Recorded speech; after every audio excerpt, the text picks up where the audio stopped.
ஒரு பிசினஸ் தோல்வி அடைவதற்கான 9 காரணங்கள். இன்னைக்கு நிறைய இளைஞர்கள் ஏதாவது ஒரு பிசினஸ் தொடங்கணும் அப்படின்ற ஒரு ஐடியாவோட இருக்காங்க. நிறைய இளைஞர்கள் தொடங்கவும் செய்றாங்க. ஆனா ஒரு ஸ்டாட்டிஸ்டிக்ஸ் என்ன சொல்லுது அப்படின்னா, இன்னைக்கு 100 பேர் பிசினஸ் தொடங்கினாங்க அப்படின்னா அதுல வெறும் 30 பிசினஸ் தான் சக்சஸ் ஆகுது.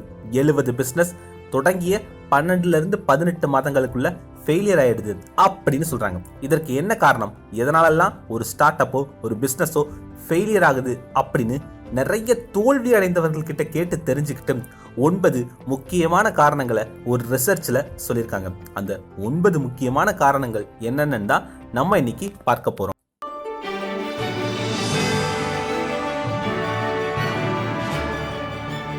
எண்ணுவதெல்லாம் உயர்வு. நான் உங்கள் ஜேஆர்.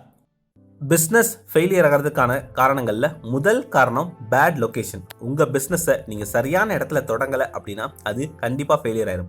ஒரு பிஸ்னஸ்ல பேசிக் கான்செப்ட் இதுதான் சொல்லுவாங்க, 4 P's ஆஃப் பிஸ்னஸ் அப்படின்னு சொல்லுவாங்க. அதாவது ப்ராடக்ட், பிளேஸ், ப்ரைஸ், ப்ரொமோஷன். ஒரு ப்ராடக்டை நம்ம எந்த இடத்துல விற்க போறோம், என்ன ப்ரைஸ்ல விற்க போறோம், எப்படி ப்ரமோட் பண்ண போறோம், இதுதான் 4P. அதாவது ஒவ்வொரு ப்ராடக்டையும் எந்தெந்த இடத்துல விற்கணும் அப்படின்னு ஒரு ரூல் இருக்கு. இப்போ டி நகர்ல உங்களுக்கு துணி கடை வைக்க வாய்ப்பு கிடைக்குது. அதுவே உங்க வீட்டுக்கு பக்கத்திலேயே ஒரு இடத்துல துணி கடை விற்க வாய்ப்பு கிடைக்குது. இப்போ இந்த 2 இடத்துல நீங்க எந்த இடத்த சூஸ் பண்ணுவீங்க?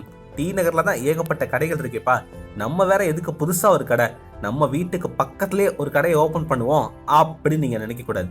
சின்ன கடையா இருந்தாலும் நம்ம கடை டி நகர்ல இருக்கும்போது அதற்கான வியாபாரம் இன்னும் அதிகமாகும். அந்தந்த பொருட்களை அந்தந்த இடத்துல தான் விற்கணும். அதே மாதிரி என்னுடைய நண்பர் ஒருவர் ஒரு வெஜ் ஹோட்டல் ரன் பண்ணிட்டு இருந்தாரு. ஆனால் அவர் நினைத்த அளவு வியாபாரம் இல்லை. அதன் பிறகு ஒரு கோவிலுக்கு பக்கத்துல ஒரு கடையை பிடிச்சு வெஜ் ஹோட்டல் ரன் பண்ணக்கூடிய வாய்ப்பு கிடைத்தது. அதன் பிறகு அந்த வெஜ் ஹோட்டல் பயங்கரமா ஹிட் ஆச்சு. இந்த மாதிரி நாம நம்ம கடையோ நம்ம ப்ராடக்டையோ எந்த இடத்துல விற்பனை பண்றோம் அப்படின்றது ரொம்ப ரொம்ப முக்கியம்.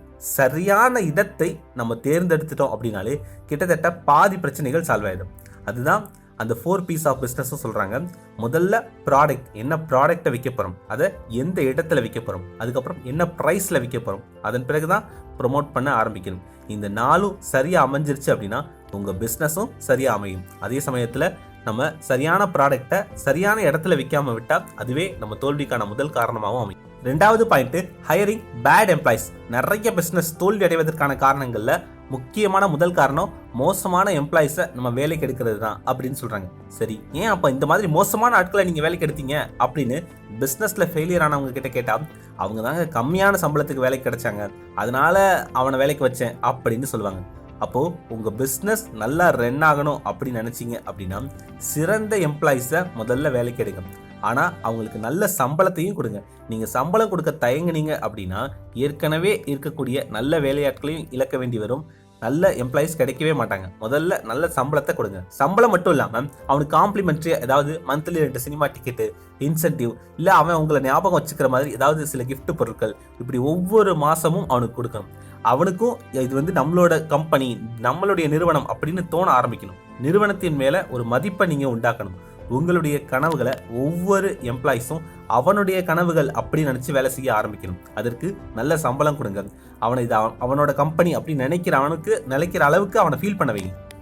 3வது பாயிண்ட், சிங்கிள் ஃபவுண்டர். அதாவது இப்போ ஒரு தனிநபர் தன்னுடைய ஐடியாவை யோசிச்சு அதற்கு முதலீடு போட்டு சில கடன் வாங்கி ஒரு பிஸ்னஸை தொடங்குறாரு. ஆனால் இந்த மாதிரி தனியா பிஸ்னஸ் பண்றவங்களுடைய சக்சஸ் ரேட்டு ரொம்ப ரொம்ப கம்மியாக தான் இருக்கு. 100க்கு 70 பேர் தோல்வி அடைகிறாங்க, மிச்சம் 30 பேர் தான் சக்சஸ் ஆகுறாங்க. அதுவே தன்னுடைய எண்ணத்தோடும் மிஷனோட ஒத்து போற ஒரு நல்ல நண்பரோட சேர்ந்து பிசினஸ் ஆரம்பிக்கும் போது கிட்டத்தட்ட 100க்கு 70 பேர் சக்சஸ் ஆகுறாங்க அப்படின்னு ஒரு ரிப்போர்ட் சொல்லுது. இந்த மாதிரி 2 பேரா சேர்ந்து பிசினஸ் ஆரம்பிக்கும் போது உங்க பிசினஸ் லாங் டைமா ரன் ஆகும். அந்த மாதிரி 2 பேரா சேர்ந்து பிசினஸ் ஆரம்பிச்ச சில பேரை நான் உங்களுக்கு இப்ப சொல்றேன்.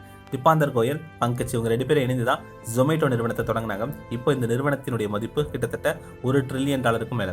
விதி தாத்ரே, சஞ்சீவ், இவங்க 2 பேரும் இணைந்துதான் மீசோ நிறுவனத்தை தொடங்கினாங்க. கைவாலியா, ஆதித் பலிசா, இவங்க 2 பேரும் இணைந்துதான் ஜெப்டோ நிறுவனத்தை தொடங்கினாங்க. இந்த மாதிரி கூகுள், ஜியோமி அப்படின்னு ஏகப்பட்ட உதாரணங்கள் சொல்லிக்கிட்டே போகலாம். அதனால வாய்ப்பு இருந்தா உங்களுடைய சிந்தனைகளோடு ஒத்து போற ஒரு நல்ல நண்பரோடு சேர்ந்து உங்க பிசினஸை தொடங்குங்க. அப்போ உங்களோட சக்சஸ் ரேட் இன்னும் அதிகமாகும். அடுத்ததா ஒரு பிசினஸ் தோல்வி அடைவதற்கான 4வது மிக முக்கிய காரணம் ரொம்ப ரொம்ப கம்மியான பணத்தோடு ஒரு பிசினஸை தொடங்குவது. Raising too little money. இதுதான் ஒரு பிஸ்னஸ் தோல்வியடைவதற்கு மிக முக்கிய காரணம். ஒரு உதாரணத்துக்கு சொல்கிறேன். இப்போ நம்ம ஒரு ரோட்டில் ஒரு சூப் கடை வைக்க போகிறோம், இல்லை ஒரு காஃபி கடை வைக்க போகிறோம் அப்படின்னா இதுக்கு வந்துட்டு ஒரு 1,00,000 செலவாகும் அப்படின்னு நம்ம நினச்சோம் அப்படின்னா 1,25,000 நம்ம கையில் இருக்கணும். நம்ம எதிர்பார்க்குற அமௌண்ட்டை விட 25% நம்ம கையில் அதிகமாக இருக்கும்போது தான் நம்மளால் ஃபோக்கஸ்டாக நம்ம பிஸ்னஸில் கான்சென்ட்ரேட் பண்ண முடியும். அதனால் எப்போதுமே பணத்தை ரெடி பண்ணிவிட்டு பிஸ்னஸை தொடங்குங்க. அப்படி பண்ணால் மட்டும்தான் பிஸ்னஸில் மட்டும் கான்சென்ட்ரேட் பண்ண முடியும். இல்லை திரும்ப அடுத்த மாதம் நமக்கு இவங்களுக்குலாம் சம்பளம் கொடுக்கணுமே, அடுத்த மாதம் நமக்கு இவ்வளோ பணம் வேணுமே அப்படின்னு பணத்தை பற்றியே தான் நம்மளோட சிந்தனை இருக்கும். பிஸ்னஸை டெவலப் பண்ணுறதுல நம்ம சிந்தனை இருக்காது, நம்மளோட கான்சென்ட்ரேஷன் போயிடும். அதனால் நிறைய பிஸ்னஸ் தோல்வியடைவதற்கான மிக முக்கிய காரணம் பணம் கையில் இல்லாது தான். அதனால் ஒரு பிஸ்னஸ் ஆரம்பிக்க உங்களுக்கு எவ்வளோ பணம் தேவை அப்படி நீங்கள் நினைக்கிறீங்களோ அதை விட 25% அதிகமான பணத்தை கையில் வச்சுட்டு அதன் பிறகு அந்த பிஸ்னஸில் இறங்குங்க. 5வது point, not pudding enough efforts. நிறைய பிஸ்னஸ் தோல்வி அடைவதற்கு மிக முக்கிய காரணம் நம்ம தேவையான உழைப்பை நம்ம பிஸ்னஸில் போடுறதே இல்லை. கொஞ்சம் செஞ்சுட்டு அதுவும் இவ்வளோ பண்ணிட்டோமே அப்படின்னு நம்மளே பெருமையாக நினச்சிக்கிறோம். ஆனால் அது பத்தாது. பிஸ்னஸில் எவ்வளோ ஹார்ட் ஒர்க் பண்ணாலும் பத்தவே பத்தாது. பிஸ்னஸ் ஆரம்பித்து நிறைய பேர் சொல்லுவாங்க, நான் ஆரம்ப காலகட்டங்களில் வெறும் 4 மணி நேரம் மட்டும்தான் தூங்கியிருக்கேன். ஒரு மாதத்துக்குள்ளே நான் கிட்டத்தட்ட 10,000 கிலோமீட்டருக்கு மேலே ட்ராவல் பண்ணியிருப்பேன். ஒரு நாளில் ஒவ்வொரு நாளுமே காலையில் கண் விழிக்கும் போது என்னோட எம்ப்ளாயிஸ் விதவிதமான பிரச்சனைகளை கொண்டு வருவாங்க. இன்னைக்கு நான் எத்தனை பிரச்சனைகளை சால்வ் பண்ண போகிறேன் அப்படின்ற ஒரு உத்வேகத்தோடு தான் எழுந்திருப்பேன். ஆகா, நேற்று காலையில் 11 பிரச்சனை இருந்தது, ஆனால் இன்னைக்கு 9 பிரச்சனை தான் இருக்குது அப்படின்னு ஒவ்வொரு நாளும் நானே மனசை தேத்திக்குவேன். சாப்பாடு, தண்ணி, தூக்கம், என்டர்டைன்மெண்ட்டுன்னு எதுவுமே இல்லாமல் நம்முடைய ஒரே குறி பிஸ்னஸாக மட்டும்தான் இருக்கணும். இவ்வளவு நாள் நீங்கள் எவ்வளோ உழைக்க ஆரம்பிச்சிங்களோ அதை விட 10 மடங்கு உழைக்க தயாராக இருந்தால் மட்டும் பிஸ்னஸ் தொடங்குங்க. பிஸ்னஸ் தொடங்கினா நிறைய பணம் சம்பாதிக்கலாம், சந்தோஷமாக இருக்கலாம் அப்படின்ற எண்ணத்தோடு மட்டும் தொடங்காதீங்க. அதுதான் நிறைய பேர் பிஸ்னஸில் தோல்வி அடைவதற்கான மிக முக்கியமான காரணம். பிஸ்னஸ் ஆரம்பித்த ஒரு 3 வருஷம் அப்படி அக்னி பரீட்சை போல் இருக்கும். அந்த 36 மாதத்தை நீங்கள் கடந்துட்டீங்க அப்படின்னா அதன் பிறகு ஒரு சிஸ்டத்தை உருவாக்கியிருப்பீங்க. பணம் தானாக வர ஆரம்பிச்சிடும். ஆனால் அந்த முதல் 3 வருஷம் கஷ்டப்பட தயாராக இருக்கணும். 6வது பாயிண்ட், பேட் பிளானிங் ஸ்ட்ரக்சர். அதாவது ஒரு பிஸ்னஸ் தொடங்கும் போது இந்த பிஸ்னஸ் எப்படி ரன் ஆக போகுது அப்படின்ற ஒரு பிளான் இருக்கணும். ஒரு சிஸ்டத்தை நீங்கள் உருவாக்கணும். முடிஞ்ச அளவுக்கு நீங்கள் இல்லாமலே அந்த பிஸ்னஸ் ரன் ஆகிறதுக்கு என்னென்ன பண்ண முடியுமோ அது எல்லாத்தையுமே பண்ணணும். உங்களோட வேலை சிந்திக்கிறதா மட்டும்தான் இருக்கணும். எப்படி அடுத்த கட்டத்துக்கு நம்ம பிஸ்னஸை கொண்டு போகிறது அப்படின்னு நீங்கள் சிந்திச்சுக்கிட்டே இருக்கணும். அதை செயல்படுத்துவதை பற்றி மட்டும்தான் நீங்கள் யோசிக்கணும். ஒவ்வொரு நாளும் அதற்கான திட்டங்களை வகுத்துக்கிட்டே இருக்கணும். அடுத்த 3 மாதத்தில் நம்ம பிஸ்னஸ் எங்கே இருக்கும், அடுத்த 3 வருஷத்தில் நம்ம பிஸ்னஸ் எங்கே இருக்க போகுது, ஒருவேளை பிளான் தோல்வி அடைஞ்சிருச்சு அப்படின்னா பிளான் பி என்ன அப்படின்னு சரியான திட்டங்கள் உங்ககிட்ட இருந்துகிட்டே இருக்கணும். இப்படி ஷார்ட் டேர்ம் பிளான் என்ன, லாங் டேர்ம் பிளான் என்ன அப்படின்னு நம்ம யோசிச்சு அந்த பிளானை செயல்படுத்திக்கிட்டே இருக்கணும். இந்த மாதிரி சரியான பிளானிங் இல்லாததான் நிறைய பிஸ்னஸ் தோல்வி அடைவதற்கு காரணம் அப்படின்னு சொல்றாங்க. 7வது பாயிண்ட், ராங் ஆடியன்ஸ் டார்கெட்டிங். அதாவது ஒரு பிஸ்னஸ் தொடங்கும் போதே நாம இந்த பிஸ்னஸை யார்கிட்ட கொண்டு போய் சேர்க்க போறோம், இது பெரியவங்களுக்கான பிஸ்னஸா இல்லை குழந்தைகளுக்கான பிஸ்னஸா, பெரியவங்களுக்கான பிஸ்னஸ்னா இது ஆண்களுக்கானதா பெண்களுக்கானதா, பெண்களுக்கானதா அப்படின்னா அப்போ டீனேஜ் பொண்ணுங்களுக்கானதா இல்லை நடுத்தர வயது பெண்களுக்கானதா, பணக்கார பொண்ணுங்களுக்கா ஏழை பொண்ணுங்களுக்கா இல்லை மிடில் கிளாஸ் பொண்ணுங்களுக்கா அப்படின்னு நம்மளோட கஸ்டமர் யாருன்னு தெளிவாக தெரிஞ்சு வச்சிருக்கணும்.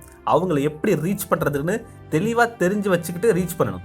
சும்மா பொத்தாம்பதுவா எல்லார்கிட்டையும் பிஸ்னஸை பிச் பண்ணக்கூடாது. 8வது பாயிண்ட், புவர் இன்டர்னல் மேனேஜ்மெண்ட். உங்கள் நிறுவனத்தில் ஒரு 10 பேர் வேலை பார்க்குறாங்க அப்படின்னா அவங்களை எப்படி சரியாக கையாள்வது, அவங்க கிட்ட எப்படி சரியாக வேலை வாங்குறது, அவங்களை எப்படி தட்டி கொடுத்து வேலை வாங்குறது, அவங்களோட மொத்த திறமையை எப்படி வெளியே கொண்டு வர்றது அப்படின்னு தெரிஞ்சு வச்சுக்கணும். சரியான சிஸ்டத்தையும் சரியான எம்ப்ளாயிஸையும் உருவாக்கிட்டோம் அப்படின்னாலே இந்த மாதிரி இன்டர்னல் பாலிடிக்ஸ் வராது. நமக்கும் மேனேஜ் பண்ணுறதுக்கு ஈஸியாக இருக்கும். ஆனால் நம்ம பிஸ்னஸை எப்படி ரன் பண்ண போகிறோம் அப்படின்ற ஒரு சரியான சிஸ்டம் இல்லாமலோ சரியான எம்ப்ளாயிஸ் இல்லாமலோ இருந்தால் நம்மளால் இன்டர்னலாக அவங்கள மேனேஜ் பண்ண கஷ்டமாக இருக்கும். அதுதான் பிஸ்னஸ் தோல்வியடைவதற்கான மிக முக்கிய காரணமாகவும் இருக்கும். 9வது point, failing to track cash flow. நிறைய பிஸ்னஸ் தோல்வியடைவதற்கான மிக முக்கியமான காரணம் இந்த மாதம் நமக்கு எவ்வளோ பிஸ்னஸ் ரன் ஆயிருக்கு, அதற்கு எவ்வளோ செலவு பண்ணியிருக்கும், நம்மளோட துல்லியமான ப்ராஃபிட் எவ்வளோ அப்படின்ற ஒரு சரியான கணக்கு இல்லாததுதான். பிஸ்னஸில் ஒவ்வொரு பைசாவும் முக்கியம். ஒரு ப்ராடக்டோட மேனுஃபேக்சரிங் காஸ்ட் என்ன அப்படின்னு மட்டுமே பார்க்கக்கூடாது. அதனுடைய உற்பத்தி விலை என்ன, அதில் மக்கள்கிட்ட கொண்டு போய் சேர்க்கறதுக்கு நம்ம கொடுக்கக்கூடிய விலை என்ன, டிரான்ஸ்போர்ட்டேஷன் காஸ்ட் என்ன, மார்க்கெட்டிங் காஸ்ட் என்ன அப்படின்னு துல்லியமான எல்லா விலைகளும் தெரிஞ்சிருக்கணும். செலவெல்லாம் போக இந்த மாதம் நமக்கான லாபம் என்ன அப்படின்ற துல்லியமான லாபத்தை தெரிஞ்சு வச்சிருக்கணும். உங்களுக்கு நிறைய திறமைகள் இருக்கலாம், நிறைய பிஸ்னஸ் நாலேஜ் இருக்கலாம், அதை மக்கள்கிட்ட கொண்டு போய் சேர்க்கிற திறமை இருக்கலாம், விற்கக்கூடிய திறமை இருக்கலாம். ஆனால் பணத்தை சரியாக கையாள தெரியல அப்படின்னா இந்த திறமை எல்லாமே இருந்தும் வேஸ்ட். 100% பிஸ்னஸ் தோல்வி அடைவதற்கான மிக மிக முக்கிய காரணம் பணத்தை சரிவர கையாள தெரியாமல் இருப்பதுதான். இதுதான் ஒரு பிஸ்னஸ் ஏன் தோல்வியடையுது அப்படின்றதுக்கு 9 காரணங்கள். நீங்கள் இப்போ ஒரு பிஸ்னஸ் பண்ணிட்டு இருக்கீங்க அப்படின்னா இந்த 9 பாயிண்ட்டையும் ஒரு பேப்பரில் எழுதி வச்சுக்கோங்க. நம்ம பிஸ்னஸில் நாம் எந்த தப்பு பண்ணுறோம் அப்படின்னு யோசிங்க. அப்போது அதை சரி பண்ணுறது எப்படின்னு அதே பேப்பரில் எழுதுங்க. அடுத்த 3 மாதத்துக்குள்ளே இந்த 9 தவறுகளும் இல்லாமல் நம்மளோட பிஸ்னஸை எப்படி ரன் பண்ணலான்னு யோசிங்க. கண்டிப்பாக அடுத்த 3 மாதத்தில் உங்கள் பிஸ்னஸும் மிகப்பெரிய அளவில் வளர்ந்துருக்கும். Dream big, achieve big, எனுவதெல்லாம்